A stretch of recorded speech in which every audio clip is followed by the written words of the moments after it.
Hey, Atkinson. You have someone lurking. Okay, great. Enjoy your lurk.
Hello, hello. How's everybody doing? I hope you are well. I hope you've had a fantastic weekend. Welcome to the stream. Welcome to the book reading. It's going to be a great one.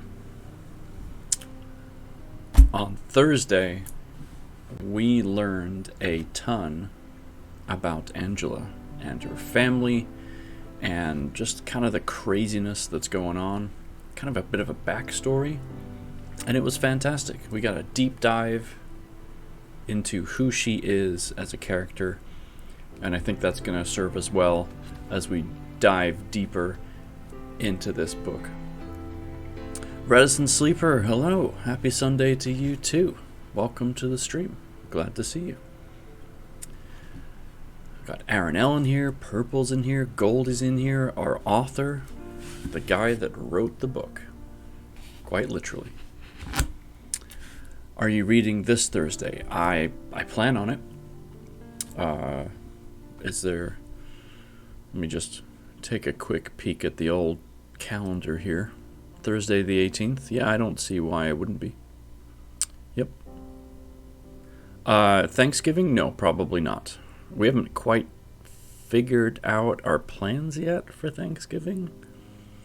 But no, I think I'll be taking Thanksgiving off. Like most of the country.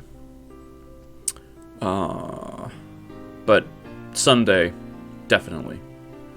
Yeah, this coming Thursday, yes. The Thursday after for Thanksgiving, no. I will reserve that time for the family. So yeah, how's everybody doing? Let's get over to Stream Raiders real quick and get that going.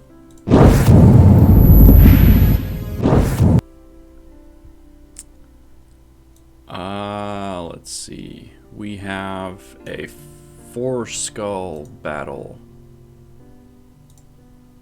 So we'll definitely need some troops, you know. Oh, this map isn't too bad either, though. We're going to go over here, kind of in this bottom left corner. Hey, Atkinson. Yeah, what's up? You have someone lurking. Oh, it's totally fine. We like lurkers, it's okay. Okay, great. Enjoy your lurk. Aranel just likes to do that. She likes that sound alert. It's funny.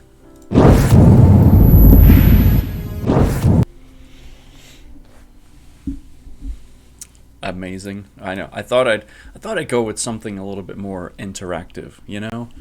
And the message on screen is fine, but having something where you can talk back like it's, you know, pre-recorded. Love it. I may do others, you know, as time goes on. But yep, and there's the emotes. I got some new ones in from my guy who I work with. And they're simple, you know, let's read. And I have another one that I can add to that. You'll never guess what it might be. It's not pamphlets, it's not brochures. And that's just by the way, so that everyone's crystal clear. The sub goal that I have on screen is not so I can make a ton of money. That is not what this is about. Is it great to have more people subscribed? Sure. The more people we have in here talking and, you know, discussing the book and just having a good time with each other, great. Love that. But that 35 number is specific so that I can get another emote unlocked. So that you guys can have more to use. So, books, how did you know? Let's read posters. No. Oh, also, I only have one clip. So, when I get shouted out in other people's channels, there's just one clip that plays all the time. I would love if you find a moment in the stream that you think is worth clipping. Please, please, please do it. Because clips are great. And they can be funny, especially when I flub. on a word, which I still need to do a command for that. I keep forgetting. I gotta do that. I also don't need that plugged in. So yeah, if you find a moment that you think is worthy of a clip, please do it. And if you can't for some reason because the settings won't allow you, let me know, and I will make sure that the settings are changed. But for now, I'm pretty sure you should be able to do it. So, with that being said, we have a book to read. So let me give you a quick brief summary. It's in the Discord. It's part of the reading recap section in the Going Live list. But we read chapters 4 through 7 last time, and we basically learned about the life of Angela and her past. She has this amazing connection, or had an amazing connection with her mother, but not so much her father. However, her sister, Kate, had a huge, massive connection with her father and not so much with her mother. And that was partly because of the age gap. They're 8 years apart. So, Angela didn't know her dad that well. But her mom, she bonded with her immensely. Her mom, we learned she passed away from cancer, and their father, when Angela went to stay at Kate's place, while her husband was away, Mark, they found a box full of memorabilia about their dad, and Angela started to learn a little bit more about him. But then on top of that, she also learned what Kate was doing. She had I'd call it a side project, but it was like this massive family tree that she was trying to formulate, and she had stacks of papers and research, and this table that everything was spread out, and her toddler, managed to get up there because Angela was watching the news, and all the papers got messed up, and that's when Angela learned about what was going on. And then they got into a big argument about Mark, because Angela doesn't like Mark at all. Not one bit. So with Kate being 8 years older, she's got this life experience and this knowledge that Angela doesn't have. And Angela's kind of coming across to Kate as this naive, like, I can live in a princess castle if I want to kind of mindset. And we don't really know yet about Angela if that's true or not, or if she's just like kind of black and white about it, like he shouldn't do this and you should leave sort of thing. But Kate kind of puts her in her place and says, hey, look, you need to quit this. This is my life. This is what I've chosen to do. This is what we're doing. And I think you should leave. So we end with Angela leaving early and being basically kicked out by her sister. And this relationship that she was trying to bond, and form after so many years of being apart was ended, being ripped out from underneath them. The rug was pulled out from under her feet. So that's kind of where we left it off. Oh, we also we went back in time to 1347. There was a guy at the docks, and there was a boat coming in. It was the last merchant ship, and it basically crashed into the dock. And he basically learned that... Hey, Atkinson. Yeah, what's up? You have someone lurking. Ah, that's okay. We like lurkers. Okay, great. Enjoy your lurk. Love it. I'm glad you like that, Papa. Welcome in. Enjoy the lurk. We are just about to get started on the reading. I was just finishing the recap. So yeah, that guy on the dock back to 1347, the boat crashes, and they basically figure that if there is a crew, they're either missing or they're dead. And my assumption is it's because of the plague, the bubonic plague, and they're dead. So I guess we'll see at some point. All right, so with that being said, Stream Raiders is up. That's cooking. We got 22 minutes on that. And we are on Chapter 8. And Chapter 8 is the end of May 2020, Volk household, Houston, Texas. And the time frame is the evening. So that's where we're starting today. Sit back, relax, be comfortable, get a drink, get your snack if you're having a snack, and let's read a book.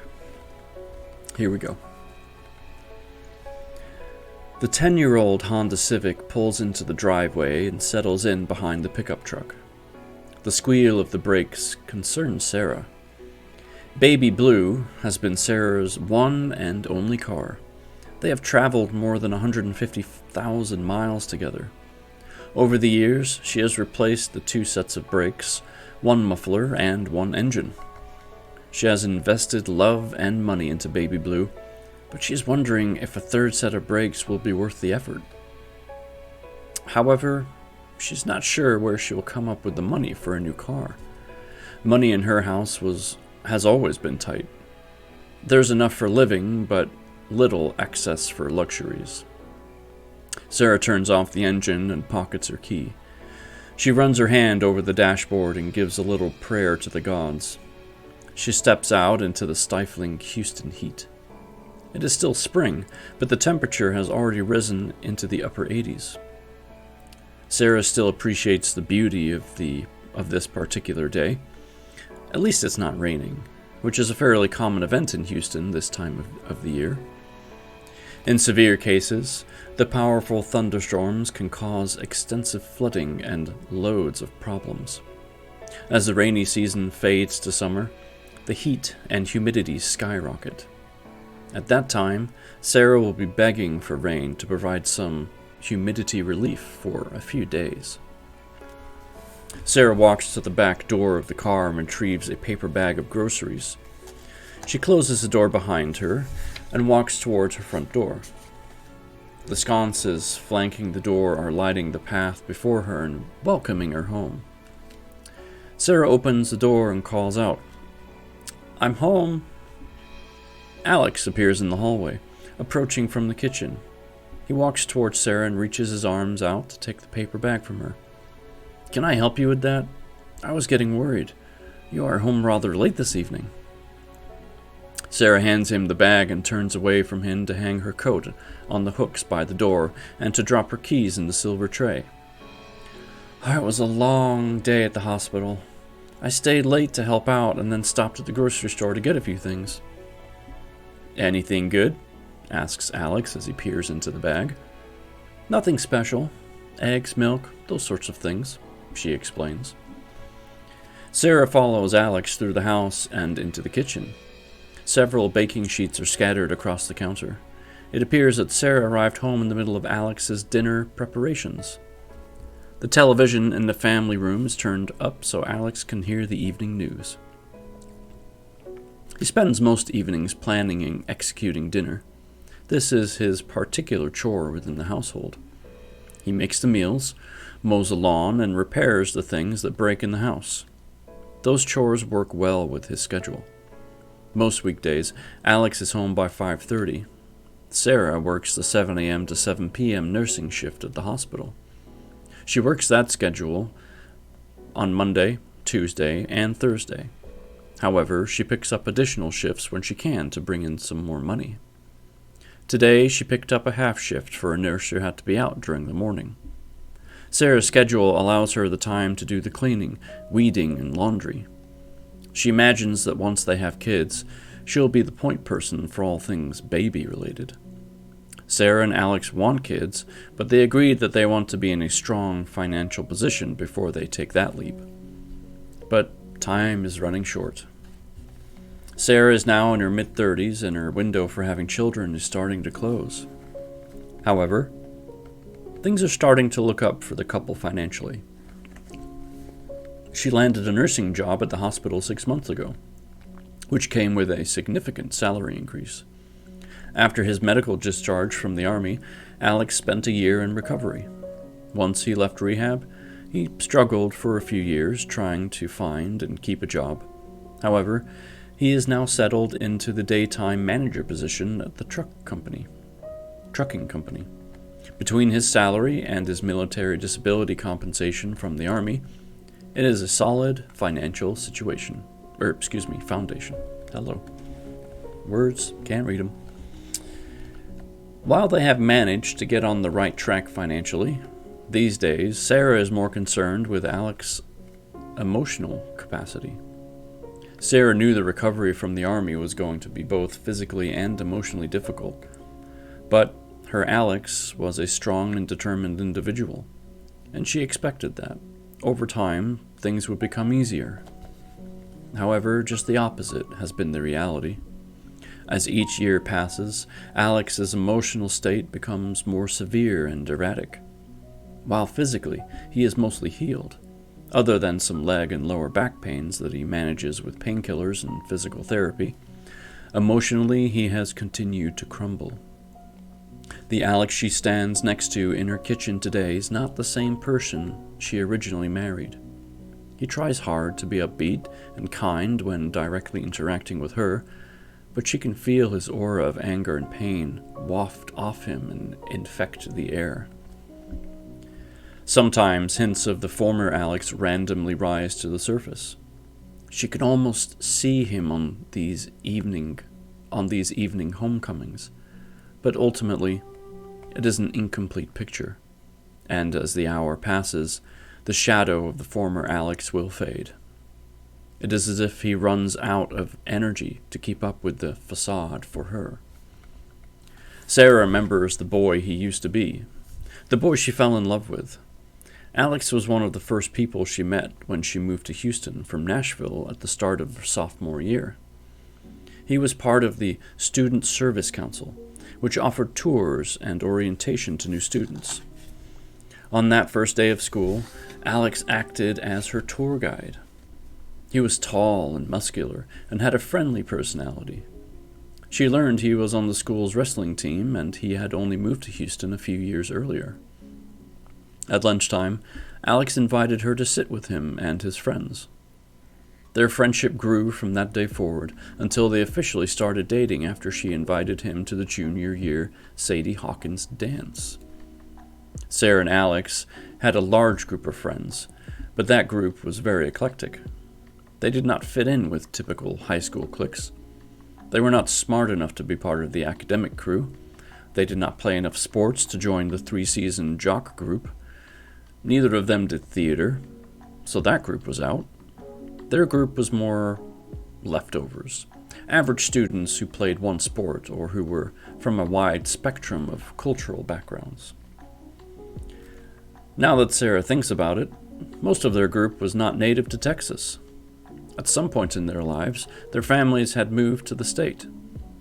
Alex had an affable knack for being able to interact with a wide variety of personalities. He could talk sports, he was great at math, and he had an understanding of history and politics. Alex also loved America, not in a hollow way, but a true shining city on a hill way. In fact, the only time she saw a sour tone in Alex was during interactions with his father. Sarah was not surprised at all when he announced during his senior year that he was joining the Army. However, she was surprised that... I lost my place. Oh yeah. However, she was surprised that before he left for boot camp, he asked her to marry him. Sarah immediately said yes, but she had some reservations. Not about Alex or his love for her, but his family. She knew Alex's father well enough to know he wanted a Russian daughter-in-law, not an American or of Swedish descent. But those concerns quickly dissolved because she knew she loved Alex, and he loved her. They finally married when Alex was home between tours in Iraq. Her warning alarm probably should have started sounding at that point. At the same time, she just thought he was ready to tie the knot. They were not teenagers anymore. Alex had been deployed around the world in those first 4 years in the Army. But at the time of the proposal, he had seen his first combat in Iraq and lost some comrades. In retrospect, Sarah recognizes that was when Alex's personality began to change. After several tours in Iraq, Alex suffered an injury during an explosion. Hi, Hicks. In for a few? Welcome. Welcome. Shards of metal sprayed the back of his legs and lower back. The pieces of metal sliced through blood vessels and nerves. In the field hospital, Alex realized he had lost feelings in his legs. He wasn't paralyzed, but rather, he lost temporary feeling. When he returned home, he explained to her that it felt like his leg had fallen asleep. Alex was depressed and melancholy at the time, and this was the second warning sign that Sarah should have noticed. She attributed that to the injury and sudden end of his military career. She often heard Alex express guilt that he was home while his fellow soldiers were still fighting and dying without him. She figured these were all natural feelings and that Alex would work his way through them. However, woven throughout his statements was disillusionment with the military leadership that lacked an Iraq strategy and anger toward a government that failed to equip the soldiers with the tools to tackle the problems he faced. Alex still had full faith and belief in his fellow soldiers, but not in an apathetic citizenry and misguided civilian leadership. Alex spent the next year getting several surgeries and partaking in rehab. Over the year, he learned to walk, and some of the feeling came back into his legs. He was discharged with physical restrictions. He was instructed to find a job that did not require straining his legs, but was also told not to spend 8 hours sitting. It seemed like a simple enough task, but Alex went through 7 jobs in 5 years. During this time, his frustrations grew. He fought and was injured for his country, and upon returning, he was immediately forgotten, like he was a dirty secret that was best swept under the rug and ignored. He finally landed the assistant manager position at AJ Trucking. This position was heavy on solving the logistics challenges of the company. The position aligned with Alex's reasoning, mathematical, and leadership skills. Sarah hopes that this period of stability and success will guide Alex out of his emotional slump. She admits that things have not continued to devolve, but they have not gotten better either. She feels as if they are teetering on a ledge, and she is waiting to see which way Alex falls. When Alex's parents died in the fall in the car accident, Sarah told him he should talk to someone. He refused for months. Only after Dr. Greer referred him to a specialist did he finally relent. Ironically, getting arrested may have been the exact thing that Alex needed to get his life on track. Sarah is not a therapist or psychologist, and these revelations and insights have come through years of self-reflection, gained through her Army Wives support group. Her friend Melanie introduced her to her first group while Alex was deployed. That group was for women whose husbands were on active duty. Later, both Sarah and Melanie transferred to a support group for spouses of disabled soldiers. In all these years, Sarah has never told Alex that she attends these support groups. She is fearful he may interpret her need to attend the meetings as an indictment of him. It is something she needs to process to understand him. Knowing there are other women who have experienced the same tragedies provides Sarah comfort and solace. Alex exits through the back door to grill the tray of meat and vegetables in his hand. Sarah slips out of her work clothes and puts them directly into the washer. She walks naked from the washer in the hallway through her bedroom into the master bathroom. She removes the ponytail ties from her hair and steps into the shower. She takes 15 minutes to wash herself thoroughly. She exits the shower and towels herself down.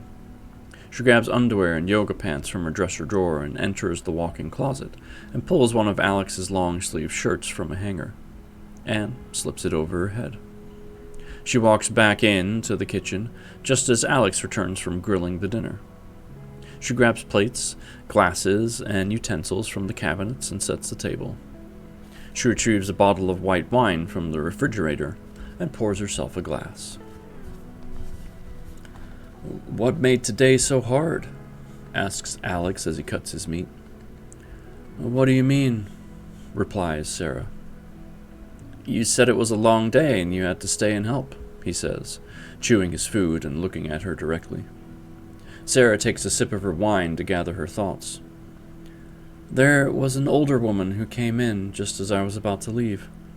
She was in respiratory failure. There was no time to turn her over to the incoming shift." "Did you get her squared away?" "No, she died. And then I had to complete the chart and update the computer before I left.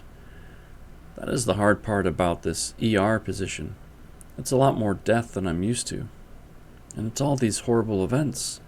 Car accidents, gunshots, knife wounds, heart attacks, respiratory failures." Sarah stops the list and takes another sip of wine. "Honestly, honey, I'd rather not talk about work. I need a break from it. Tell me about your day. How was your session with Dr. Burke?" "He says I need a hobby." "Like what?"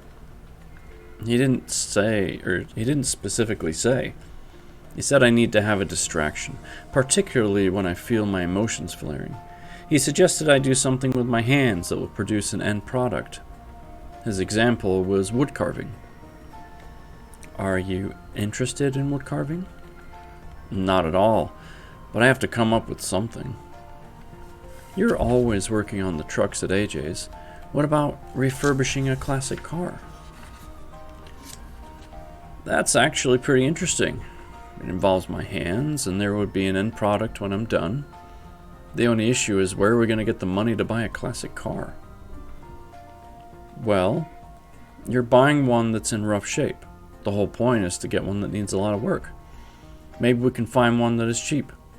And maybe AJ will let you use his account to buy the parts wholesale." "That's not a bad idea," Alex agrees. After cleaning up from dinner, Sarah and Alex retire to the family room. Sarah watches home improvement shows on HGTV, while Alex searches the internet for cheap classic cars. He searches junked classic car in the internet search engine. Within an hour, Alex settles on a promising post. So, I'm not sure how I'm going to read this, but on the page, I guess I'll just kind of show it on screen. We have what looks like the post of a Dallas salvage auction, 1986 Ford Mustang GT. Estimated repair cost is $2,500. Offer price is $3,500. So let me just put this up, and you can take a gander for yourself.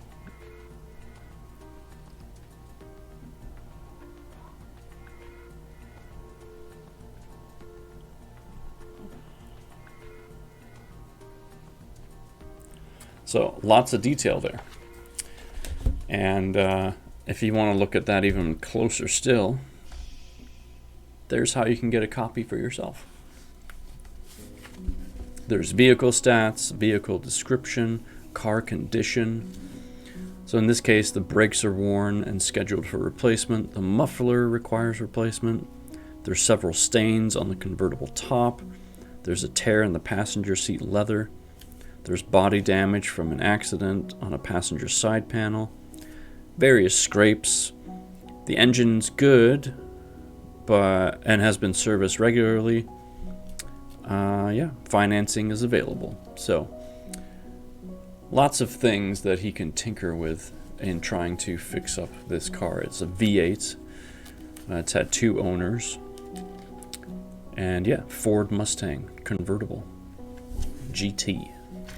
Oh yeah. Alex goes over the listing with Sarah. If he takes the available shifts for weekend drivers who call in sick, he should be able to earn enough money to make the car payment and afford the repair parts. The trickiest part will be getting a paint job in the original dark red paint mix. He decides he will make some calls to the body shops in town to make sure he can restore the original paint color. "You good with this?" Alex asks. "Definitely. I haven't seen you this excited about something in a while. And if Dr. Burke thinks it will be therapeutic, I am all for it." Alex crosses the room to where Sarah is sitting and kisses her on the forehead as a thank you. He returns to his laptop and spends the night making a list of potential body shops and part stores he can contact in the morning regarding the refurbishing of a Mustang. And that's Chapter 8.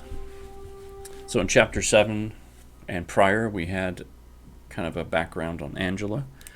Now we've got a little bit of a background on Alex, but more so interestingly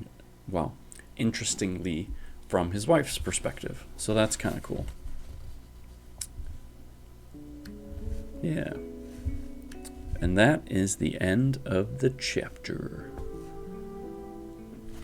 So yeah, it's kind of cool to see it from Sarah's point of view. That's a nice way to look at it. All right, how are we doing? We've got a minute on Stream Raider, so I won't start the next chapter. But let's go over to the screen so we can be ready.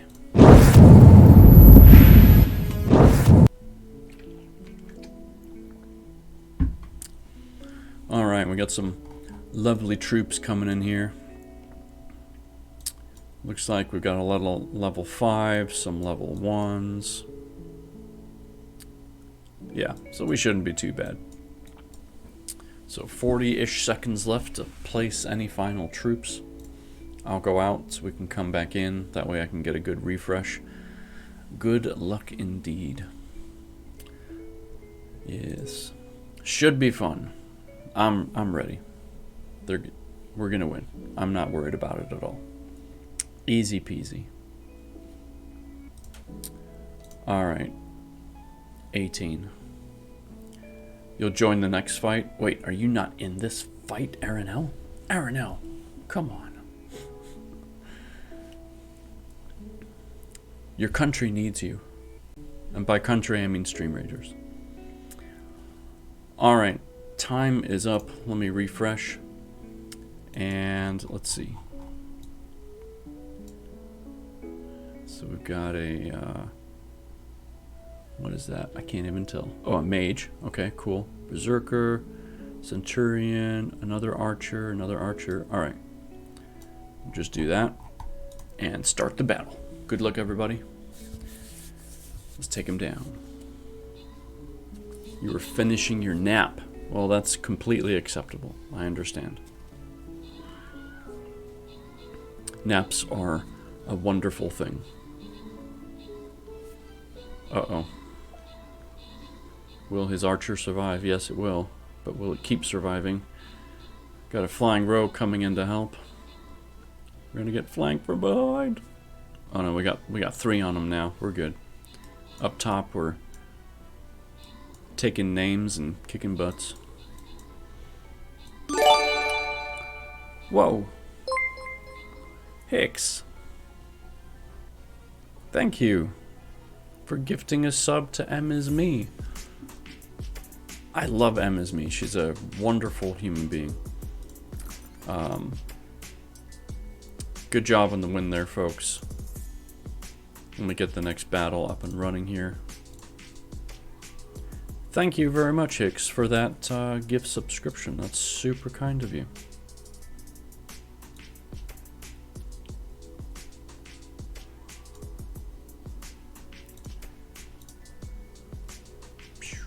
There we go. Battle plans are up. Easy. Hicks. Gifting another sub to Quiz. Thank you. But stop it. That's super kind of you. Thank you so much. Thank you, thank you, thank you.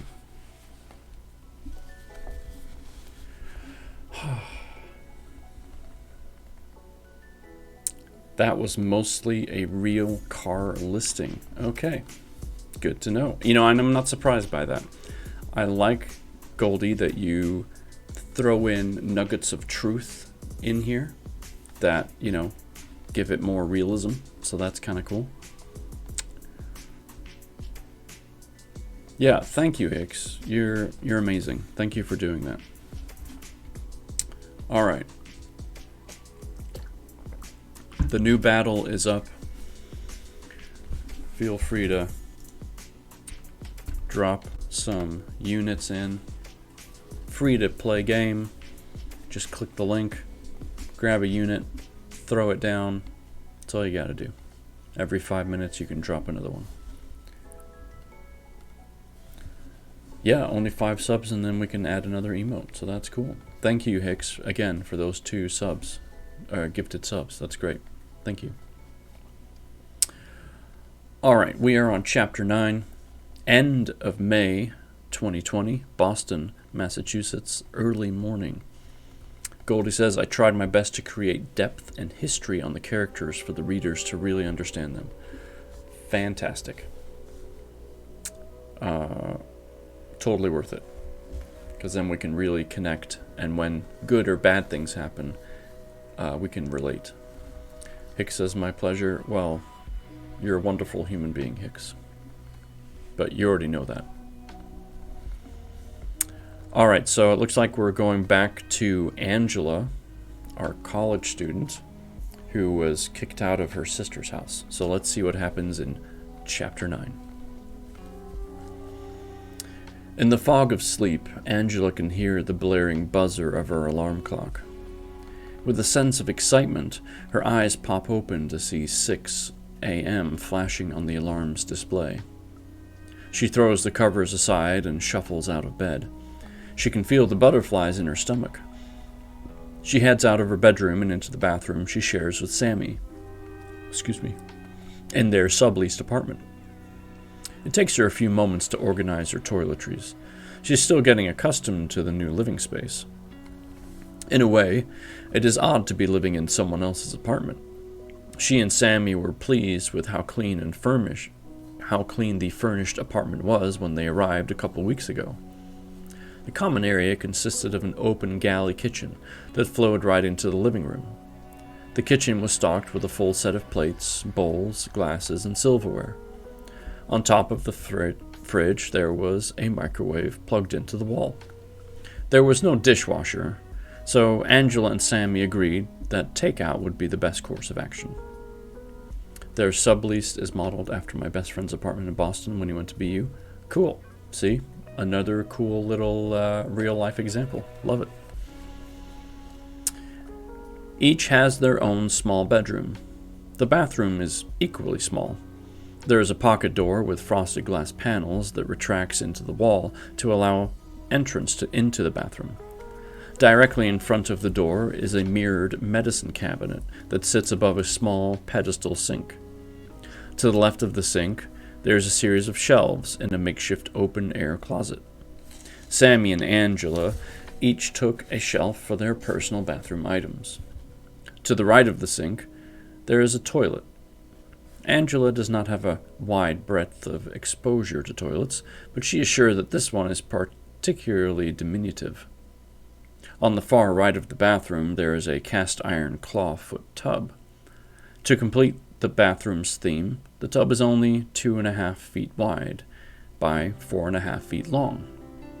Angela's bent knees would poke above the water line if she ever decided to take a bath. A plastic curtain surrounds the tub to prevent errant water from splashing on the floor while the occupant takes a stand-up shower. Angela quickly completes brushing her teeth. She grabs a towel from the closet and places on top of her closed toilet lid. She turns on the water and removes her sleepwear while she waits for the water to get warm. As she progresses through her routine of showering, her mind wanders to the fight she had with her sister the week before. The anger of the moment left her almost immediately, and the ride home from New Jersey was filled with an overwhelming sadness. She knows the words she spoke hurt her sister, but that was not her intention. Kate is good, honest, caring, and selfless individual. While her peers were living carefree, Kate was saddled with caring for her little sister. She never complained. Her sacrifice made Angela want to find a way to take care of her. Angela is disgusted that Mark's infidelity has transpired without any consequences. She believes a grave injustice has been served at her sister's expense, and she wants to find a way to rectify it. Her fight with Kate made her realize that it's not her battle to fight. Moreover, her assistance is unwelcome.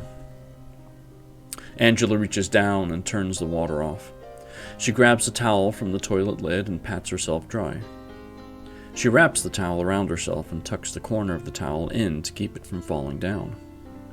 She grabs a second towel from the closet and wraps it around her head. As she exits the bathroom, she heads to Sammy's room. She knocks softly on the door, calling Sammy's name. "Sammy? Sammy, are you up?" Angela whispers through the doorway. "Yeah, sweetie, I'm up," Sammy replies. "Okay, I'm out of the bathroom. It's all yours," Angela declares. Sammy replies with a thank you, and Angela can hear her rising from her bed and getting a start to the day. Angela returns to her room and stands in front of her closet. Hanging directly in the center with the other clothes pushed to the side is her outfit for the day. As she stands in front of the outfit, she feels unsure that she made the right choice.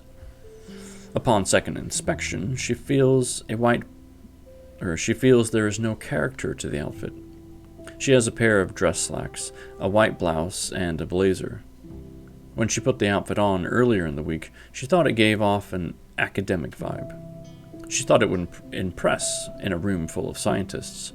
Maybe a showpiece necklace can pull the outfit together. Angela picks up her phone and dictates a reminder to order a necklace online this evening. It's too late to do anything about her clothing dilemma now. She should have raided Sammy's closet for a killer outfit. After getting dressed, Angela heads over to the dresser. On top of the dresser, she has placed her makeup bag, and she has a lighted round mirror. The apartment has no overhead lights, so she found out quickly that a lighted mirror was necessary to apply her makeup. Angela takes a minimalist approach to her makeup. She applies some eyeliner, a hint of blush on her cheeks, and her rose celebration lipstick. With her outfit complete, for better or worse, Angela heads back to the bathroom to blow dry and straighten her hair. Angela keeps the bathroom fan running to pull the heat from the dryer out of the room. Once she has completed her morning routine, she places her toiletries back on her bathroom shelf. She goes to her room and packs up her makeup. She collects her black purse from the foot of the bed, slips on a pair of black flats, and heads to the living room. Angela finds Sammy standing in the kitchen eating a yogurt. The morning sun is cascading in the 6-foot-tall windows that overlook Commonwealth Avenue and provide a stunning view of the Ford dealership across the road. The light illuminates Sammy as if she's an angel who graces the mortals of Earth with her presence. Sammy is dressed in an odd mix of conservative and suggestive. She wears a black skirt with the hem above her knees and is wearing black pantyhose with black 3-inch heels. She has on a white blouse with the top 2 buttons undone, fully revealing her throat. Framing her throat is a pearl necklace with matching pearl earrings. Her long hair is blown out and cascading like waterfalls over her shoulders. Sammy exudes sexuality, and this outfit accentuates her assets. That was my BF's view from his apartment. Okay, yeah, makes sense. Wow, Miss O'Shea, you're gonna need to bring a doctor with you to that law firm because they will drop dead when they see you, exclaims Angela. Your lab is full of doctors, right? I could swing by and grab some of them before I head to the office, Sammy offers. Sounds like a reasonable plan, Angela agrees, and the two share a laugh. Okay, I'm off, she announces. Beers and burritos at Taqueria after work? Asks Sammy. "It's a date," Angela says with real excitement. Angela isn't shy when it comes to an aggressive walk, but on further consideration, 3 miles in her work clothes is a bit of a stretch. She pulls out her phone and enters the address of the biolab into her Uber app. Within 3 minutes, she's in a Toyota Prius, hurtling down Commonwealth Avenue. As expected, the traffic through the city is unbearable. However, Angela left the apartment with an abundance of time to make it to the biolab. Upon arrival, she thanks the driver and gives him 5 stars before putting her phone into her purse. This is the first time Angela is seeing the National Emerging Infectious Diseases Laboratories. The 3 rounds of interviews were all conducted on campus. After Needle accepted her application, she Googled the building. To no surprise, the building currently before her exactly replicates the photo she saw on the internet. Upon first glance, Angela decides that the majority of the building is unremarkable. The building is a large concrete rectangle that frames a series of window columns. Angela did not appreciate the size of the building from the photo. However, what refuses to go unnoticed is the tall, thin glass shard that slices through almost entirely through the building's right side. A narrow atrium allows natural light to spill across all floors, as this section protrudes several floors higher than the boxy building. It reminds Angela of a shark fin of glass cutting through the concrete monolith. Needle's a real place. This is a description of what it really looks like.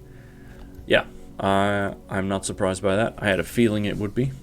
Kudos to the details there. Albany Street appears to be a relatively quiet road. However, the hum of the nearby Southeast Expressway permeates the air. Surrounding the buildings is a high black metal fence. Tall brick pillars frame the fence at regular intervals. The Uber driver stops. Wow. Words. The Uber driver drops Angela about half a block from the gated fence entrance. As she begins to walk in that direction, she notices about half a dozen individuals loitering on the sidewalk. They appear to be a group of middle-aged individuals. The group is standing in a circle, sipping on coffees. There is a murmur of conversation, as there appears to be several occurring currently. As she walks past the group, she notices a series of poster boards attached to long poles leaning up against the fence.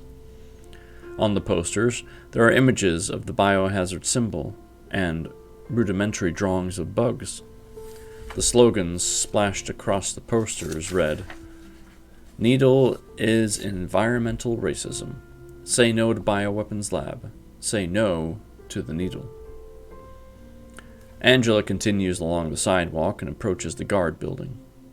On the side, the security building is adjacent to the gated driveway to the biolab. On the other side, there is a pedestrian entrance. The guard notices Angela approach. He slides back a glass window and asks, "May I help you?"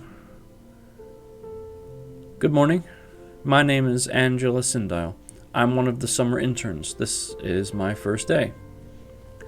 "Welcome to Needle. I need to see 2 forms of government-issued identification," the guard says. Angela is prepared for this request. She pulls out her driver's license and her passport and hands them to the guard. He takes her identification and compares it against the pre-authorization entry list. As the guard hands back her documents, he says, "Later today, you'll be issued a Needle employee card. Going forward, you'll present that identification to me, and I will swipe it through the card reader to grant you access. Right now, you need to present yourself to the guard outpost just inside the atrium." Angela thanks the guard and passes through the gate. She follows that path through the well-manicured lawn for 100 feet until she reaches the entrance to the biolab. She enters a revolving door that deposits her into a lobby. To penetrate further into the building, she needs to present herself at the security desk. She introduces herself again, and once again, presents her government identification.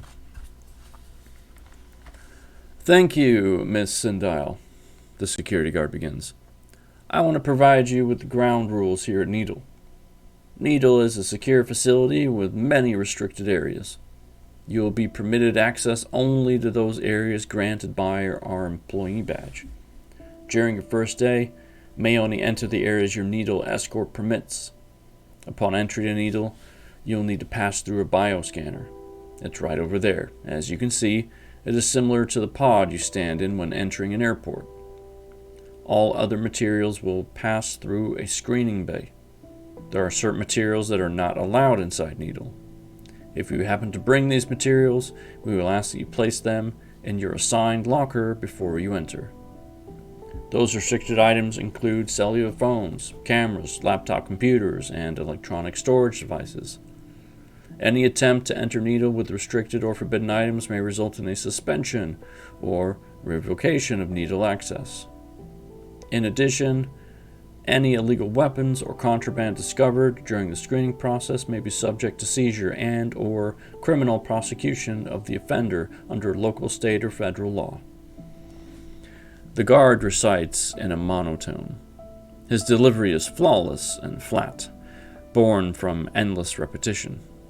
Having completed the memorized speech of his greeting, he continues with more animation.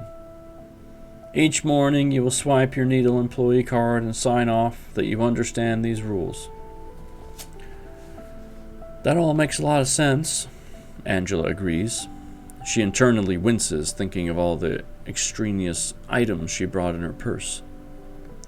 After you place your items in the locker, please take a seat in the lobby and wait for your escort to arrive.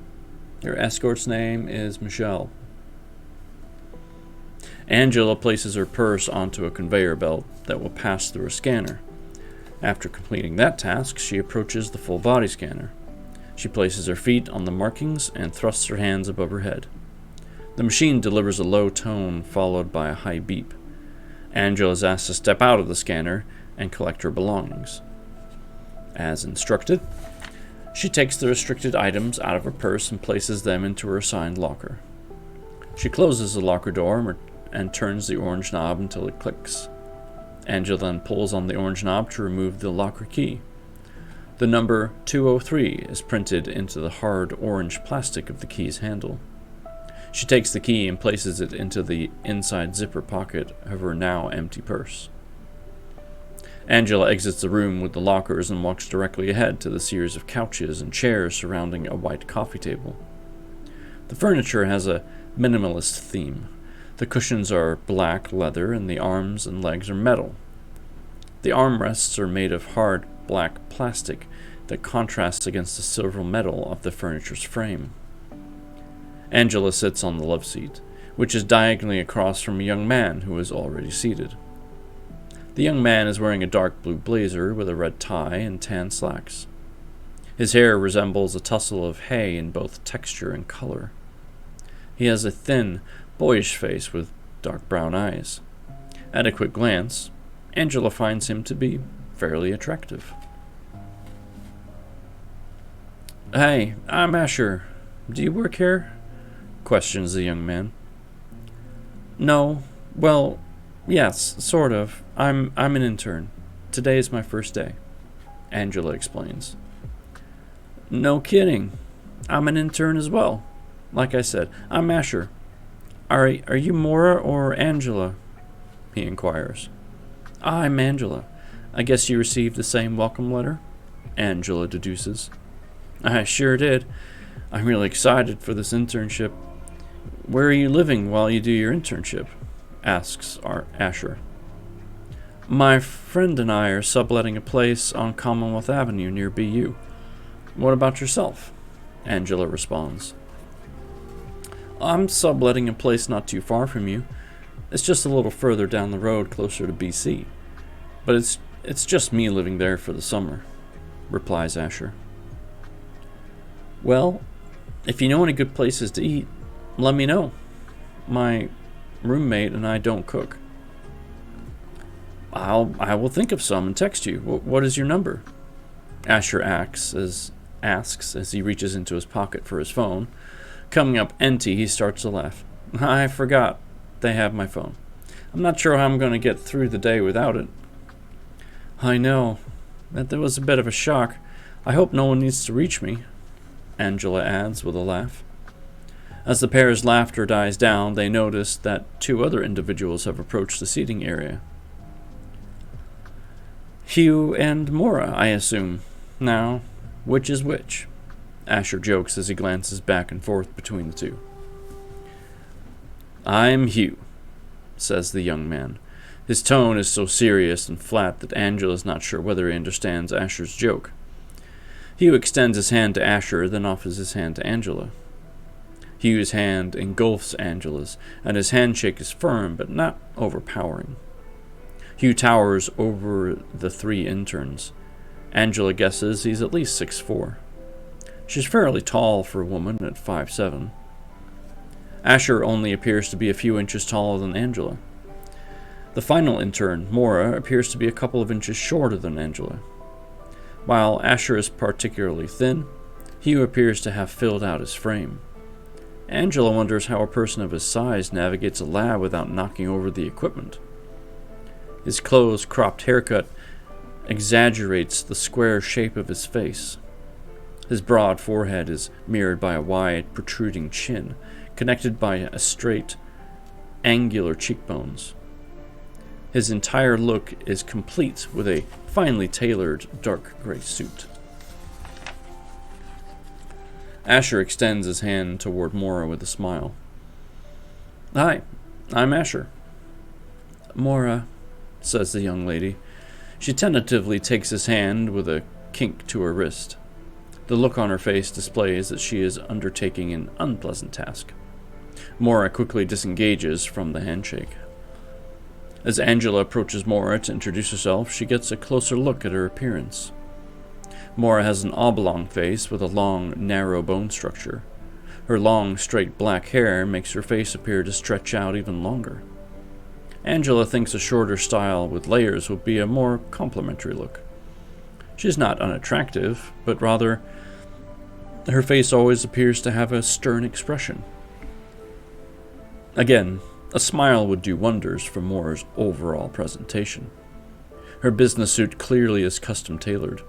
As Angela reaches out to shake Mora's hand, she looks down and past her outstretched hand to Mora's $400 pair of Stuart Weitzman heeled pumps.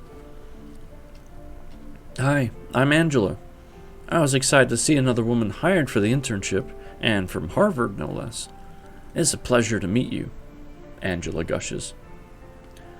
I imagine it is, Mora responds as she briefly shakes Angela's hand. At that moment, the group's Needle escort arrives. Good morning.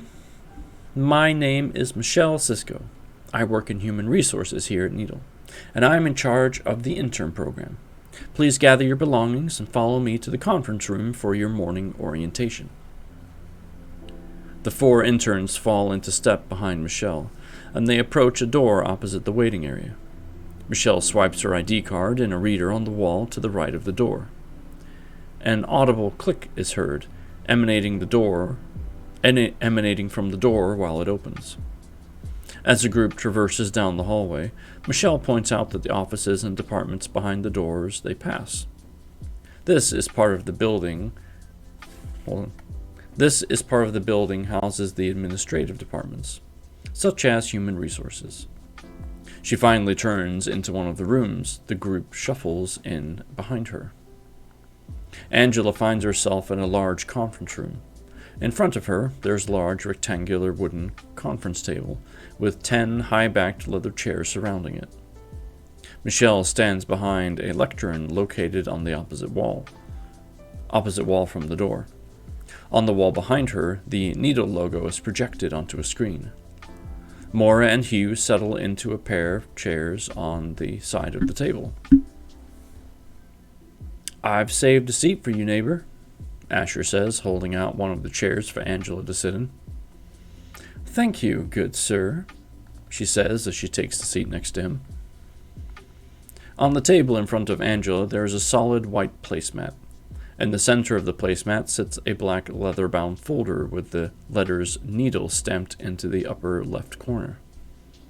Angela unzips the heavy zipper that holds the folder closed. Inside, there is a white notepad.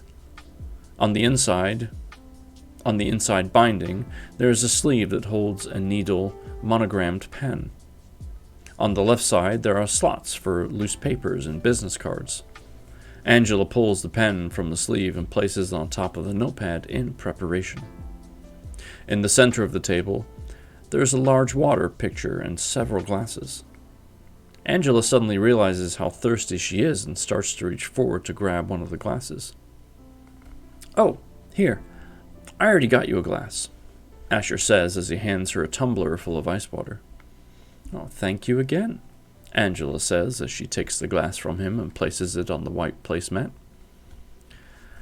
"Now that you're all settled, I'd like to start the internship orientation by going around the room and having each of you introduce yourselves.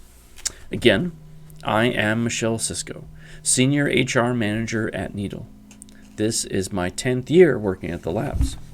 I graduated with a BS in Human Resources from Loyola University in Chicago. This is my 2nd year running the Needle intern program. Now, let's go around the room." And forcing a hydrate is a great idea. Thank you.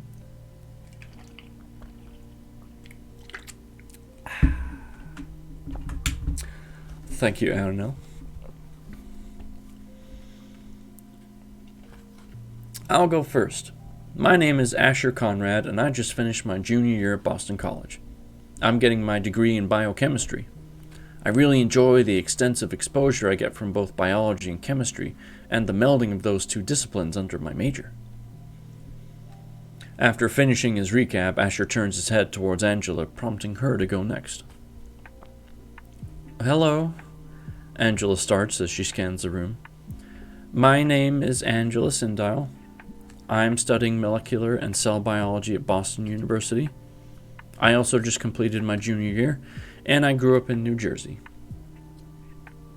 Suddenly realizes how thirsty he is.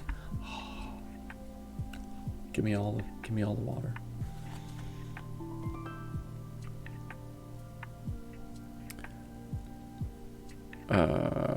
Yeah, okay. I lost my place. I just completed my junior year, and I grew up in New Jersey. "What exit?" says Maura with a smirk. "I grew up in a town near Princeton," Angela corrects. "I'm studying molecular biology to better understand and cure diseases." Angela looks away from Maura and looks to Hugh to inform him she has elected him to go next. Hugh's voice is surprisingly deep. Angela missed that when they introduced themselves in the waiting area. Hugh turns toward Michelle to deliver his personal summary. It is clear that Hugh believes that there is an audience of one in this room. In his deep, staccato delivery, he announces, "Hugh Wenig, junior at Tufts, studying neuroscience." "Why did you elect neuroscience?" wonders Michelle. Being from New Jersey, I hate that comment from Maura. Yeah, Maura doesn't seem like a very nice person. She seems a little stuck up, or at least that's the vibe I'm getting. So glad. Oh, hey, Maggie. So glad I made one of your streams. Welcome in. For those of you that don't know, Maggie Berry 5 is also an author. I've read one of her books on stream, and she's helped edit some of my books too. And in a word, she is a delight. So let's see. Before I continue, on page 105, let's do our Stream Raiders battle, and then we can get another one going before we keep reading. Wow, look at all these fantastic units. This is going to be a breeze. Absolute breeze. There we go. Go get them. Great to have readers. Get the vibe of stuck up. Means the writer did their job. Absolutely. We've only just met Maura, and she definitely seems high on herself. Maggie Berry, just so you realize, the book that we're reading right now was written by Goldie74 in the chat, so the author is here.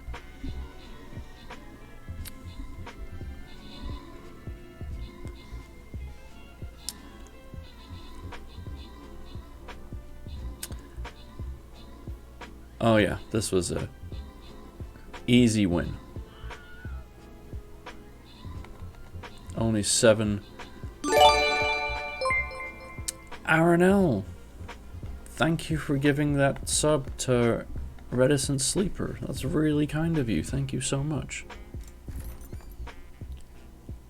And 13th and Bushmensch, that person, good job on the scrolls. Alright, let's just get that out of the way. Move this out of the way. And, well, let's see. This one's, I like the question marks because that's always a mystery, so we'll just go this way. Alright. Gonna go with the warrior again. We'll go in this bottom left corner. That way we don't get trampled from the side. Who is this? Nyosin. Good luck on your paladin over there, buddy. Person, whoever you are. Alright. Let's get back to it. Hope you're all doing well. Oh, Aranel, stop it. I'm gonna time you out. Thank you for giving a sub to Stunt Mama. Sit. And to Stunt Papa, which is Stunt Mama's husband. Thank you. Thank you, thank you, thank you. You and Hicks are amazing. Thank you for giving those subs. It's very, very generous of you. I appreciate it deeply. I really do.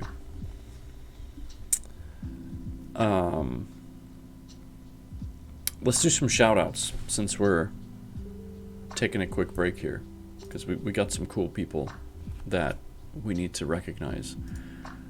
First and foremost, our mod, Aranel. I'm gonna shout you out. She is a delight to listen to. She often streams in the evenings. She'll stream on her breaks from work, and she's a joy. She likes to read. She's a good reader.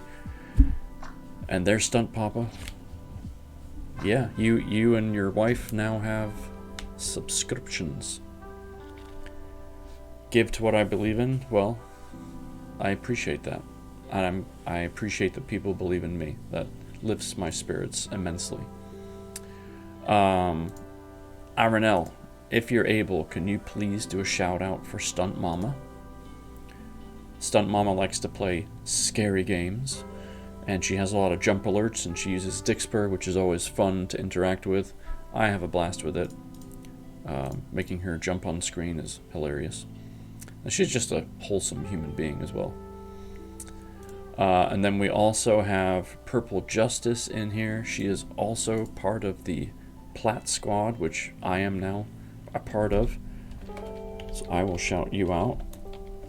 Purple Justice. There she is. Dead by Daylight was her last game. A favorite of hers. And then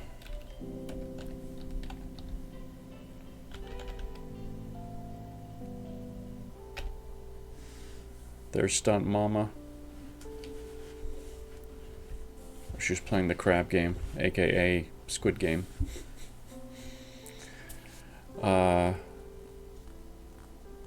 I love your cornucopia. Thank you. I picked that background because it made me happy. Who else do we have in here that I need to shout out for streaming? I think that's it right now. So feel free to check these people out. I only shout out people that I believe are worth rating or looking at or talking to. So feel free to take a gander. You'll see down below in my About section the USG members as well. We just added the Gentle Fox to that list. Great ASMR reading streamer as well. So he is now part of the USG team along with the rest of us. So I was happy to bring him on board. Alright, with that being said, We are on the top of page 105 in the printed copy. We're doing the introductions at the orientation, so let's continue after I take a quick sip.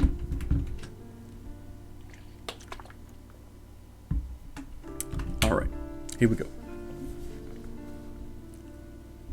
Oh, have a good afternoon heading out now. Thank you, Hicks, for hanging out with us. You will be missed. I hope you have a great afternoon and evening, and then get some sleep so you can go to work on Monday.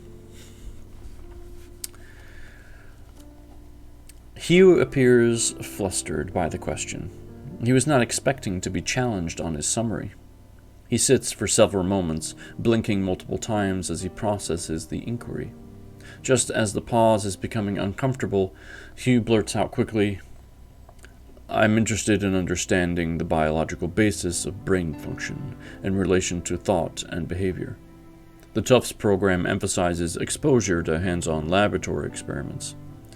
I have taken courses in evolution, genetics, physiology, neurobiology, and the neural basis of cognitive and emotional processes. I am particularly interested in the brain's reaction to foreign agents, such as diseases." Hugh finishes as if he is reciting the Tufts neuroscience brochure. "Well, Needle should provide you with plenty of opportunities to study those types of observations." Michelle looks at Maura and asks her for her summary. "My name is Maura Wiley," she begins as she addresses the room. Her hands are very animated as she moves through each section of her profile. "I was the salutaritarian?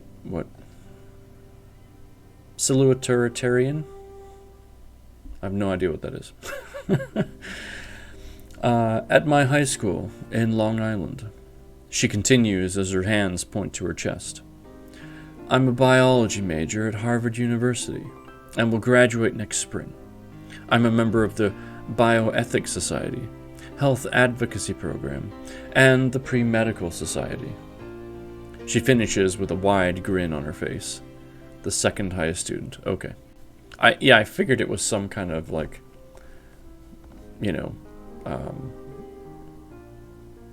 look at me moment kind of thing. I just, not being from the United States, I had no idea what it was. "Well, welcome to each of you. Each year, Needle takes one student from each of your colleges across a wide variety of disciplines. Those students have received recommendations from their professors and have shown significant competence in their fields of study. We look forward to your contributions here at Needle," states Michelle as she stands behind the podium at the front of the conference room. Michelle begins to move through the introductory PowerPoint presentation. Who doesn't love a good PowerPoint? Needle is part of a national network of secure facilities that study infectious diseases, whether naturally occurring or introduced through bioterrorism. Needle is a BSL-4 laboratory.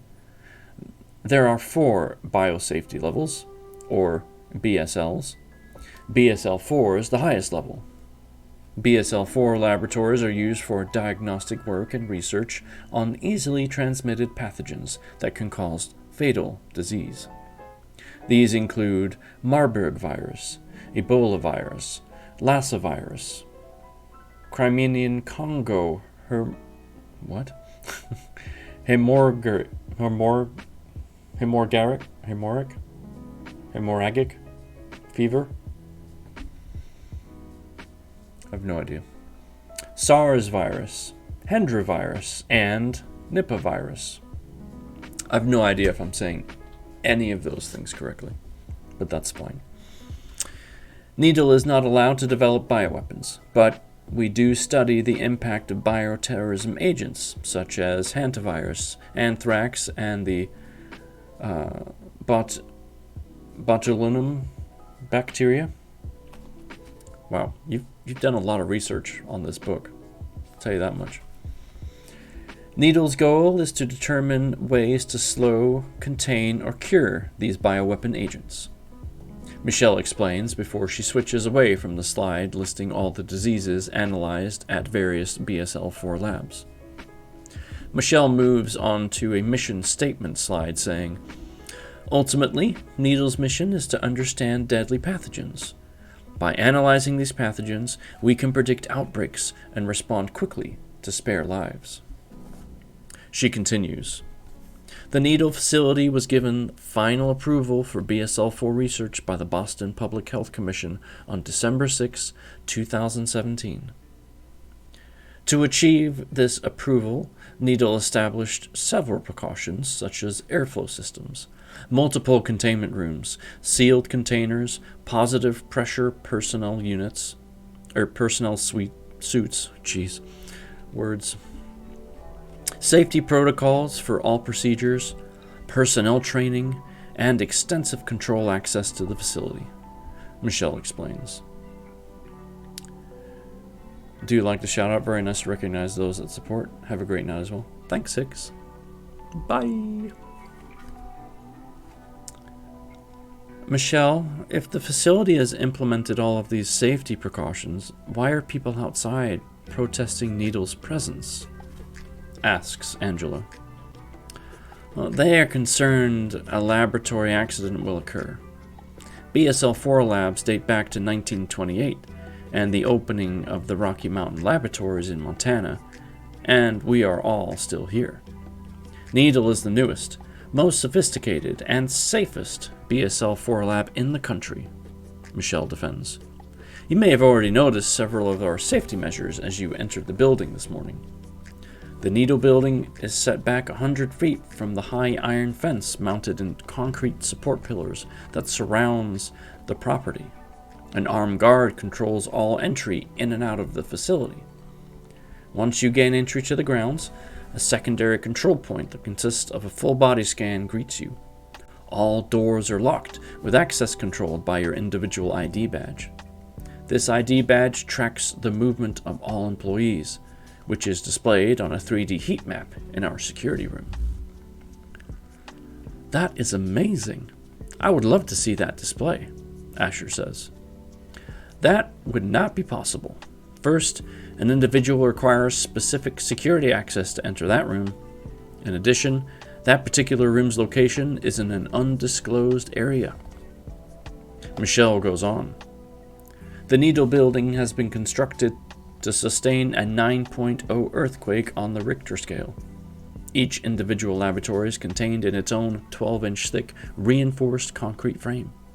Therefore, the laboratory suites are structurally separate from the adjoining floors and adjoining labs. All utilities are generated on-site with a redundant backup delivery from external sources. Michelle moves on. As you know from your experience preparing for this internship, entry into Needle is extremely restricted. Whether you're an employee, intern, or a guest, you are subject to a review of the following criteria.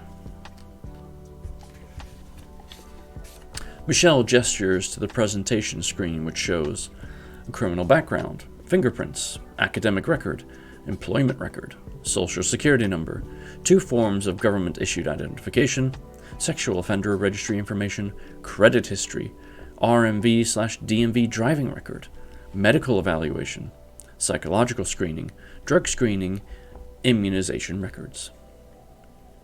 It's interesting that credit history would be on there. I'm not worried about that. My credit is great. In the packets in front of you are some initial required reading.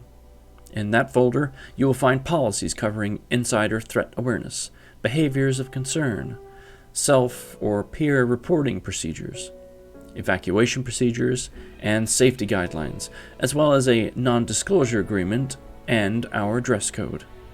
At the end of each policy document, there is a signature page. If in debt, you may steal and sell secrets. Yeah, I guess that's true. Yeah, because there's probably a lot of high-class classified stuff going on inside Needle, so yeah, I could see that, absolutely. Michelle pauses, then continues. I would like to draw your attention now to the dress code. This is the last policy in the packet. Proper attire is essential in the lab. There is always a chance of contacting a chemical spill. or a sharp edge on a piece of equipment. Therefore, we will require the following criteria for your daily dress. Michelle gestures to a list on the presentation slide that says, 1. Your shirts must have sleeves that cover down to the bicep. 2. The rest of your attire must cover from your neck to the tip of your toes. 3. If exposed skin is noticed anywhere in this covered area, you will be asked to leave the laboratory. 4. Long hair, neckties, and loose-fitting clothes present hazards and must always be restrained in the lab. 5. Shoes must cover the bottoms and the tops of your feet, because the lab floor is rarely completely free from debris, broken glass, or small chemical spills. Sandals, open-toe shoes, flip-flops, and high heels are not permitted in the lab. Michelle states, I mention the dress code because some of you will need to take some corrective action before we can take the tour of the facility. First, I suggest each of you wear a needle lab coat. This will protect your clothing, but will also satisfy several of the dress code criteria. Gentlemen, I suggest that you place both your suit jackets and ties into your lockers. Mora, you will need to place your hair into a bun or a ponytail from this point forward. In addition, there are no high heel shoes allowed in the labs. Do you have any other shoes with you? Asks Michelle. I have a pair of sneakers, replies Mora. Well, that will have to be good enough for today, responds Michelle. In addition, while a skirt and pantyhose are acceptable, they are not preferred. I recommend that you wear pants going forward. Basically, the same dress code rules you would follow when attending a lab at your university. Angela's attention is drawn to Mora as she begins to place her hair in a ponytail. Mora's cheeks are flushed from the embarrassment of having her outfit criticized. With her hair pulled back, Mora's high forehead is exposed, further accentuating the oblong shape of her face. Michelle assists the group in retracing their steps through the doors to the waiting room. Hugh and Asher move their ties and jackets and carefully place them into the lockers in the room adjacent to the security desk, while Mora and Angela place their blazers into their respective lockers. Angela and the boys return to the waiting room to meet Michelle. The group waits several minutes for Mora to change her shoes. Wearing sneakers with her hair in a ponytail, Mora appears as she is about to hit the gym in her work outfit. Angela laughs inwardly at how silly little Miss Sally, there's that word again, salutatorian looks. Gosh, I don't know why I'm struggling with that word. Crazy. Anyway. For the next 90 minutes, Michelle leads the group through the needle facility. She explains that the interns will primarily work on analyzing and synthesizing data developed within the confined laboratories. The intern class will not come into direct contact with any one of the pathogens researched at the lab. However, the interns will work directly with the lab team lead on developing and progressing the research in the particular area of study. At the end of the tour, the group returns to the original conference room. Draped over each of their chairs is a needle lab coat. Angela picks up the coat and puts it on. She notices that A Syndial is printed above her left breast pocket. Michelle mentions, in the pocket of your lab coat, you will find a lanyard with your ID badge and your communication badge. I am sure that none of you were excited to be without your phone. The communication badge allows for both internal and external communication. This badge is a built-in speaker and microphones. However, for privacy, you can connect a headset to the device. Most employees will clip the badge into the pocket of their lab coat to prevent it from moving and easily locate the primary call button. After you press the call button, you state a command, such as call Michelle Cisco, call extension 1234, or message Dr. Zaccaro. The badge allows you to speak either one-to-one or one-to-many throughout the lab. Utilizing our institutional wireless network, Needle created a secure laboratory messaging and alerting system. Those with admin rights can broadcast messages throughout the entire building in the event of an emergency. As I mentioned, the communication badges are able to make calls to both internal extensions and outside phone numbers. However, be aware that all communication, both internal and external, is monitored and recorded. Michelle finishes. To conclude the morning, I will provide your lab assignments. We will then break for lunch. After lunch, you'll be escorted back to this conference room. A member of your lab team will be here to show you to the laboratory. Moore and Angela, you'll be working in the bacterial disease laboratory under Dr. Strong. Hugh and Asher, you'll be working bioweapons analysis under Dr. Levesque. Am I saying that right? Levesque? Angela's heart sinks as she thinks about spending an entire summer in the direct vicinity of Mora. She had such high hopes that she would hit it off with the other female intern. She would trade Mora for Asher or Hugh in a heartbeat. And that is the end of Chapter 9. Dun-dun-dun.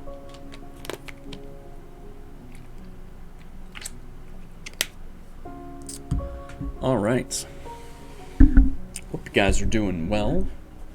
Hope you're enjoying the story. Just checking to see how long chapter 10 is. Oh, it's not too bad. It's like 10 pages. So I think we'll read one more chapter.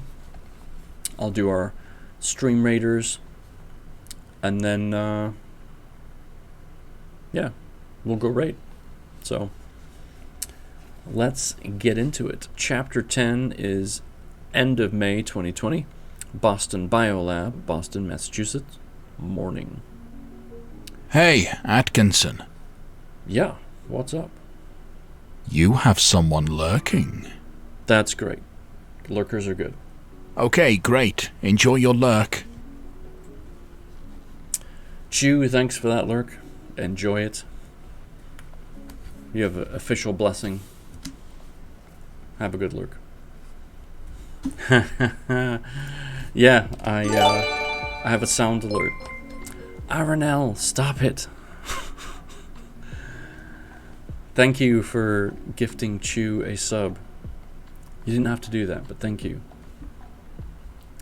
Did you like that, Maggie Berry? That's fantastic. Yeah.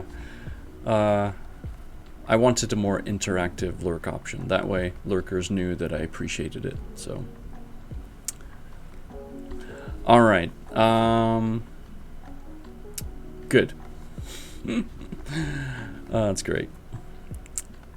All right, we are on chapter 10, as I said, and we're in the Boston Biolab.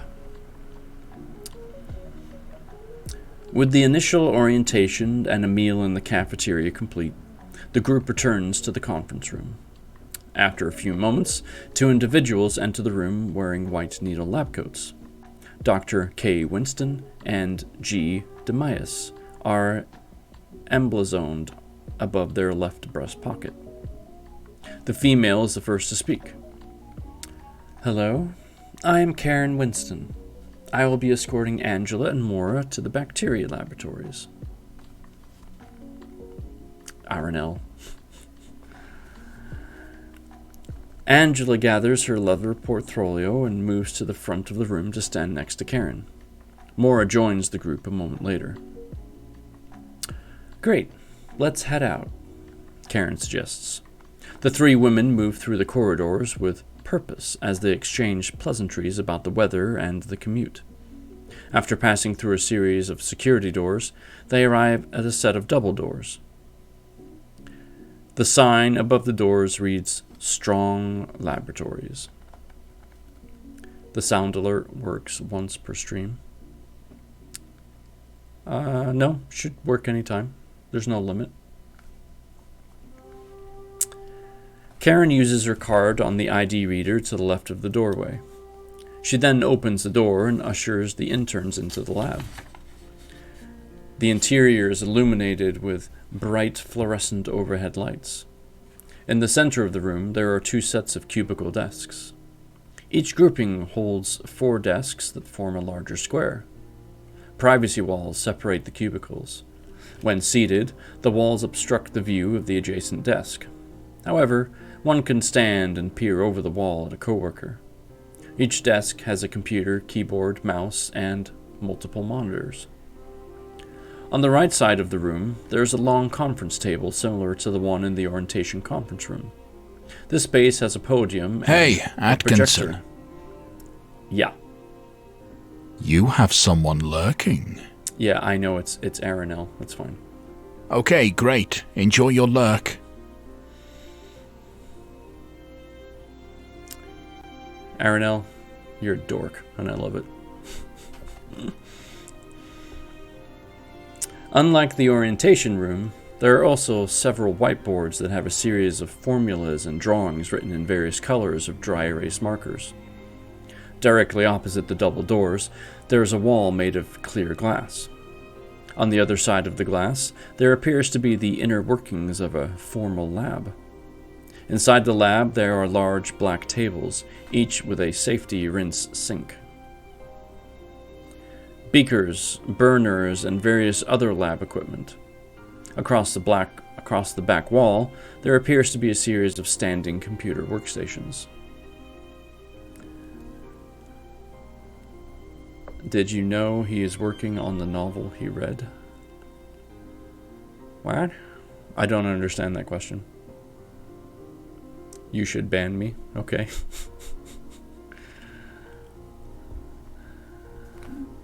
I don't understand your, Oh, your novel.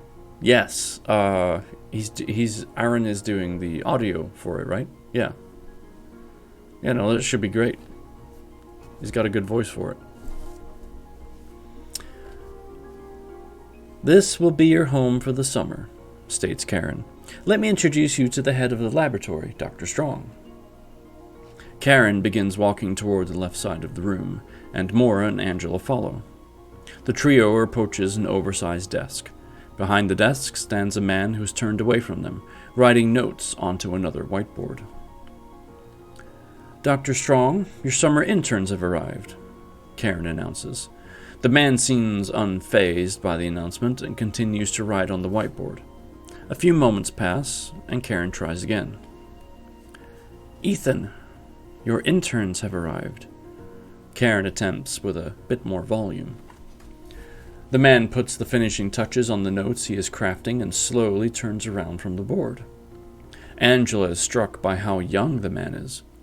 She expected that the lead of the laboratory would be an old man sporting an unkempt gray beard and wearing spectacles. The man standing before her is the exact opposite of that vision. Dr. Ethan Strong appears to be in his 30s.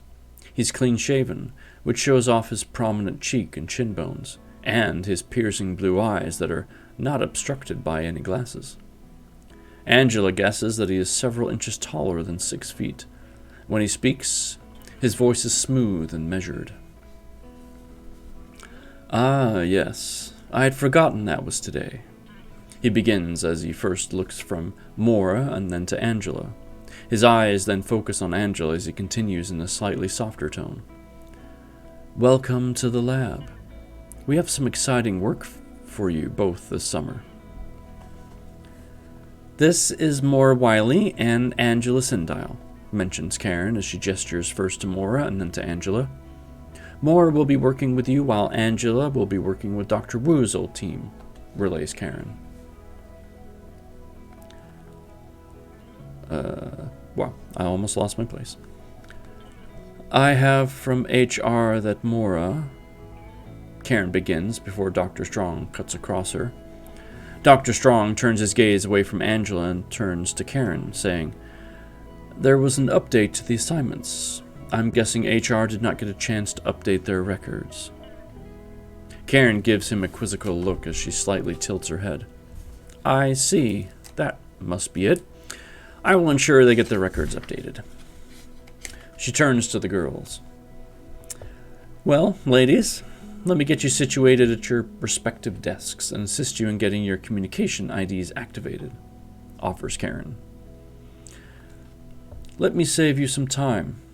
I will help Miss Sindile get settled in here, suggests Dr. Strong. Love at first sight, perhaps? Karen gives him another glance and shrugs. Okay, thank you. Mora, please follow me. We're going to get you set up next to we're going to get you set up next door in the Wu laboratory, Karen says as she gestures for Mora to follow her next door.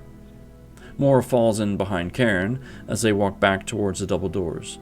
Before she passes through the doorway, she glances back over her shoulder toward Dr. Strong and Angela.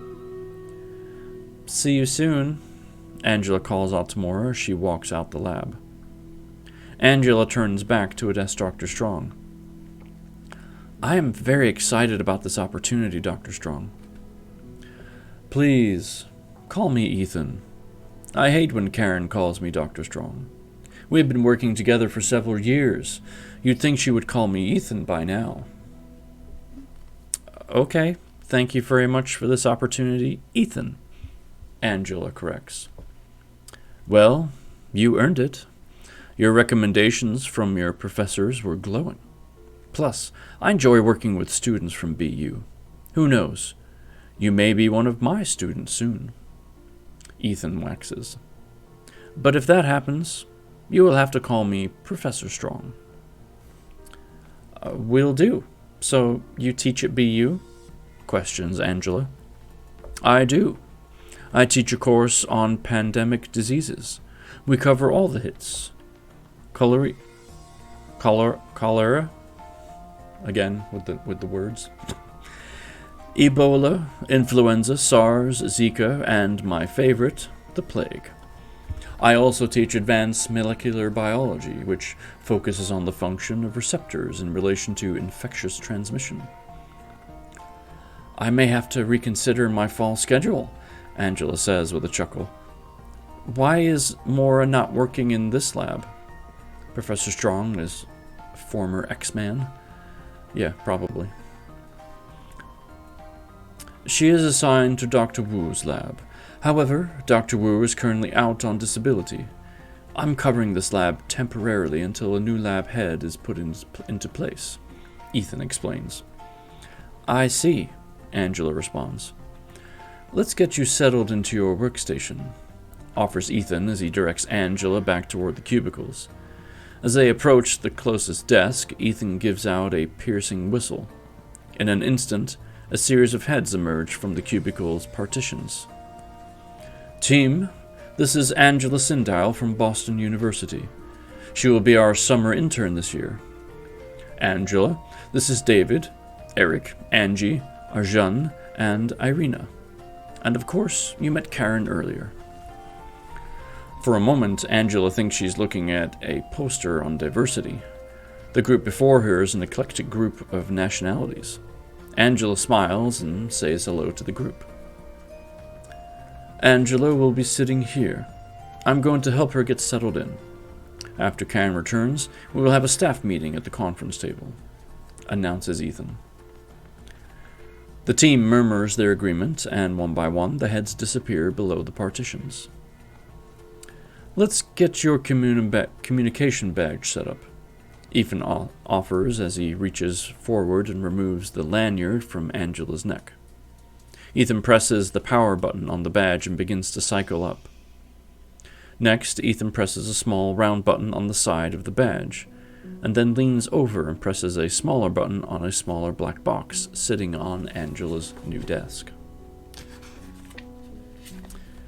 I'm now pairing your badge to the wireless access point.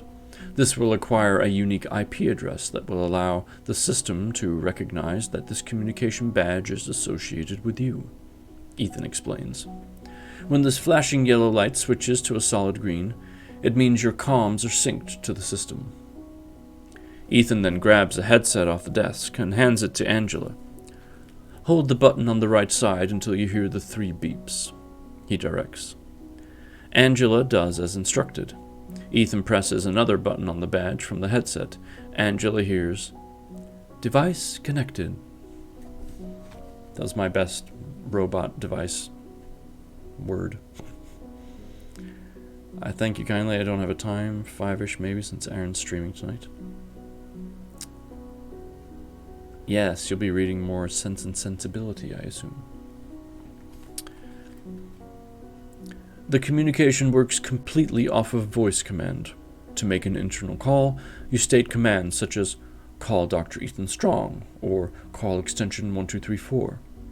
If you want to make a group conference call, you can say call Strong Lab Team. For an outside call, just state call, then the external number you wish to call, continues Ethan. Seems straightforward and similar to what the HR representative explained, responds Angela. At the end of the day, return your headset to the docking station on your desk. Your communication bag will be dropped off and picked up each day from the security desk as you enter and leave the building.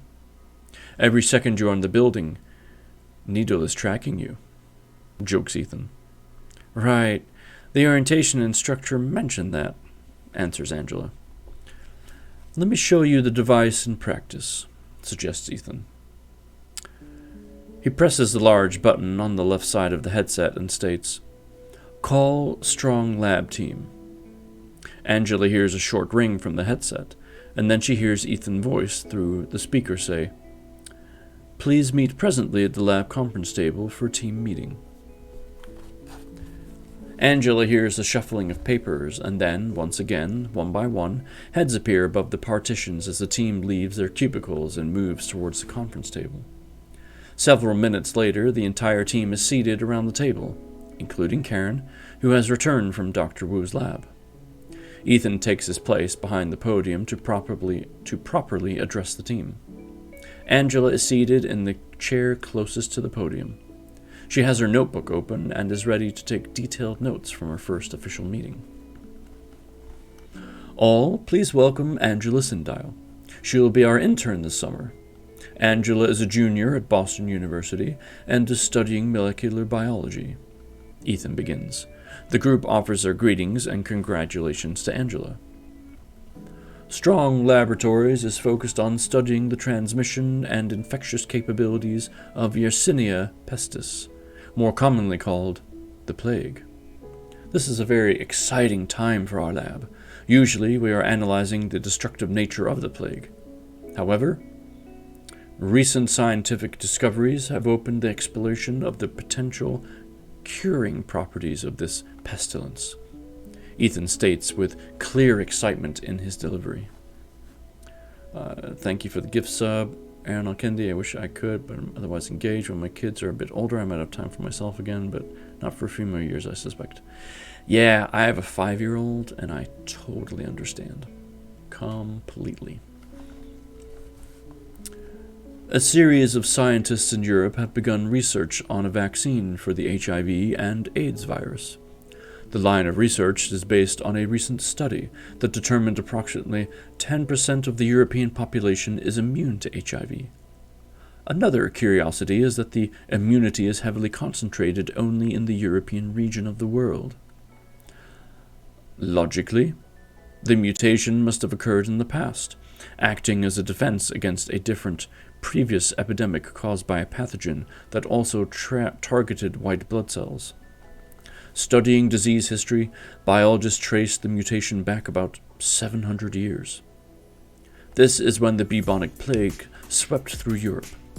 More than 1/3 of the European population died, but those who survived potentially developed a mutation that in the future would prevent the HIV plague from entering a host's white blood cells.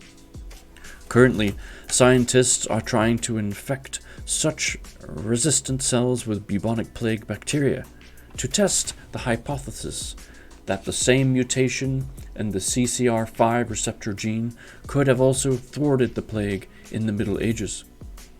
If it turns out that this mutation does protect against the plague, a potential HIV vaccine can be developed, Ethan explains. Angela raises her hand.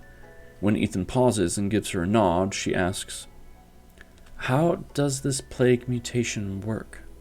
This study is real, Yeah, I have no doubt. That's very cool that you put that in here. Ethan steps out from behind the podium and moves towards the whiteboard. As he begins to draw on the board, he postulates, "Imagine the human immune system as a large, impenetrable wall. In the wall, there are a series of locked doors. A pathogen cannot penetrate the wall unless it has one of the keys to one of the doors within the wall. Each door has a unique key that allows passage. Unless the pathogen's key is a perfect fit for the door's white blood cells present at the various doorways to the immune system. Specifically, we are standing before door CCR5. Ethan explains as he writes CCR5 on the doors in the whiteboard drawing. The HIV virus is the key that fits the CCR5 door. However, those who are immune to the HIV virus have a damaged lock that prevents HIV from gaining access through the immune system. The European researchers believe the plague is potentially the catalyst that damaged the CCR5 lock. We are analyzing the counterpoints that the mutation was already present in those who survived the plague, and this mutation may have allowed for that survival. No worries, Chew. I put your family first. I like to give subs to nice people, and you're nice people. Yes, thank you, Aranel, again. Very gracious of you. How can the European scientists be sure that the plague is the cause of the CCR5 mutation? Wonders Angela. They cannot at this point.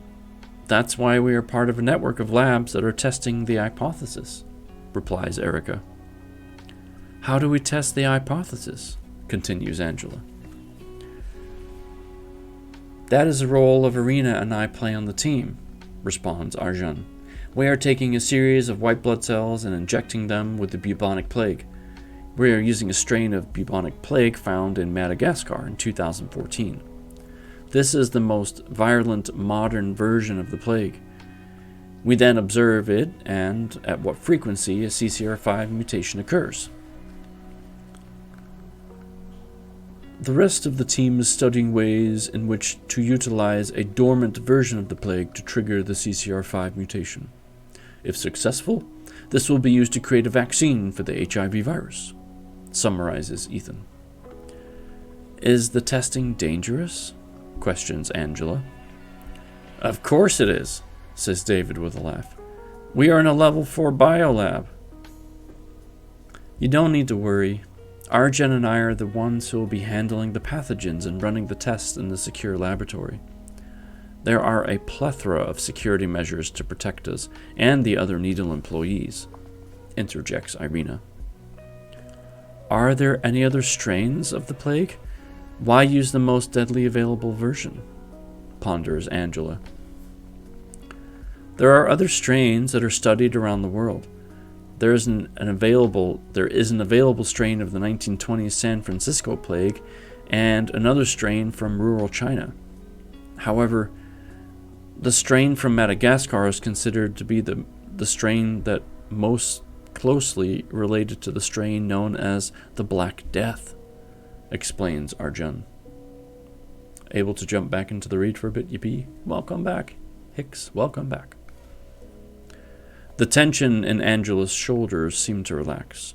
She turns from the team back to Ethan and asks, "What is my role?" "To study specimen results from a safe distance. You will record the mutation rates. In addition, you will review and consolidate the findings of the other labs in the network on this assignment. Hopefully, toward the end of the summer, you will be determining the HIV resistance rates of these newly mutated samples. You will confer with the other labs around the world that are also working on this solution. And finally, we want you to inject, no pun intended, fresh ideas on how to beat HIV," Ethan says with a grin. And that is the end of chapter 10. Woo! So we learned a little bit about Alex, And then we jumped right back to Angela as she got integrated into the lab, met the other interns, and now is with her team. So I'll do a quick write-up on that after the stream at some point. And Goldie, I will make sure to email it to you because I know you're going to want that. Aaron Alkendi, you are a kind soul. I'm sure you are completely loved and supported by streamers. Well done. She is a kind soul, and her streams are great. So I appreciate that. All right, we finished early. Yeah, it's about 2 hours. I usually go about 2 hours on a Sunday, and I try to go 2 to 3 on a Thursday night. So yeah, it's good timing. All right, let's do our Stream Raiders battle.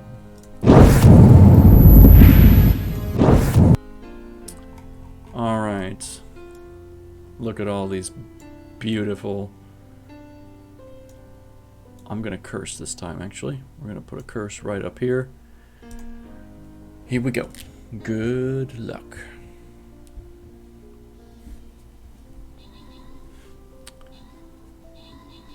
Pew, pew, pew, pew, pew. Stream Raiders time.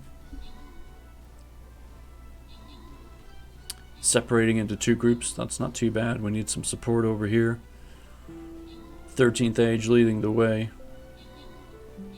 All the other troops following suit. Pew, pew, pew, pew. Little bottleneck here, that's not too bad.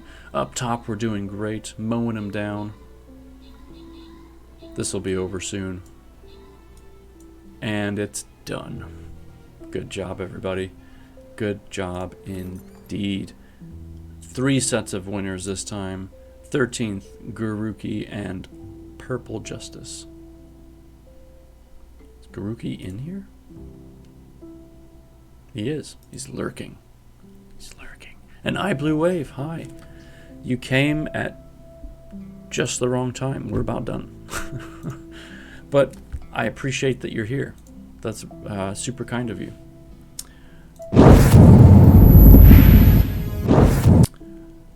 Okay, let's see who's on.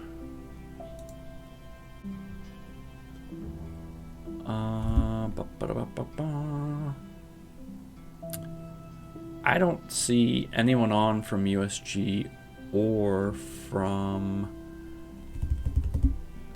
Plat Squad, but I do see Here There Be Monsters, and they are a fun couple. Just got home from my travels. Well, that's good. I hope your travels were great. We'll never be able to stream or play, but we'll support those who do. We love supporters like you, Hicks. We need you. We rely on you. You are the blood life of streamers. All right, so here's my plan. We're gonna do a quick raid out and go visit Here There Be Monsters. Let me get my keyboard back so that we can do that. They're a fun couple, very wholesome.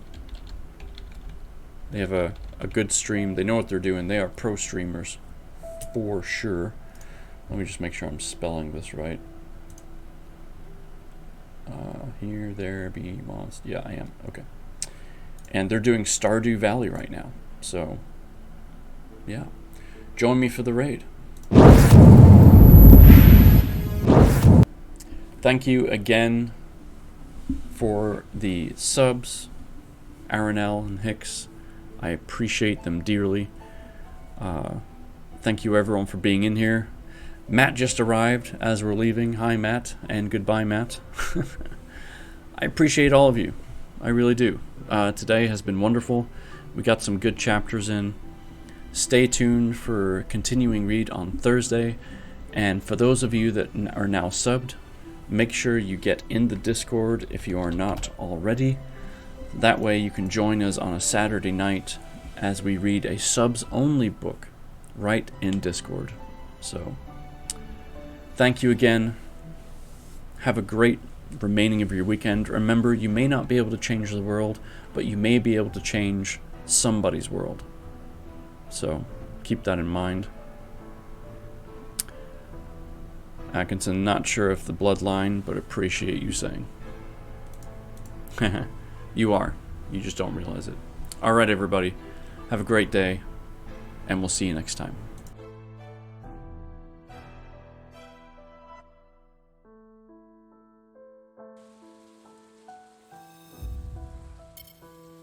It's good to see you, ZZ Top. I'll be right back. Let's